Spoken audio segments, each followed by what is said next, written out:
Hello అండి, నేను ఈరోజు అలసంద గారెలను అయితే వేశాను. అలసందలను నైటే నానబెట్టుకున్నాను. పొద్దున్నే శుభ్రంగా కడిగి మిక్సీలో వేసుకొని రుబ్బుకున్నాను. తర్వాత దానిలో 4 పచ్చిమిర్చి, ఒక అల్లం ముక్క వేసుకొని, తర్వాత 1 స్పూన్ జీలకర్ర, కరివేపాకు వేసుకొని పిండి మిశ్రమాన్ని చిన్న ముద్దగా తీసుకొని ఇలాగా రౌండ్గా చిన్న చిన్న గారెల్లాగా చేసుకొని కాగిన నూనెలో వేసుకోవాలి. గారెలు నూనెలో వేయగానే తిప్పకూడదండి. 2 నిమిషాలు ఆగిన తర్వాత కలుపుకోవాలి.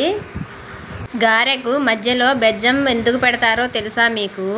ఎందుకంటే బెజ్జం పెట్టకపోతే గారె మొత్తం ఉడకదండి. బెజ్జం పెట్టడం వల్ల చుట్టూ ఉడుకుతుంది. అందువల్ల గారెలకు బెజ్జం పెడతారు. చూడండి, మన గారెలు అయితే కాలనీయండి. ప్లేట్లోకి తీసుకున్నాను. మినపగారెలు అయితే చాలామందికి గ్యాస్ ప్రాబ్లమ్స్ వస్తాయి. అలసంద గారెలు అయితే గ్యాస్ ప్రాబ్లం రావండి. చాలా బాగుంటాయి, హెల్దీ కూడా. మీకు నచ్చితే లైక్ అండ్ సబ్స్క్రైబ్.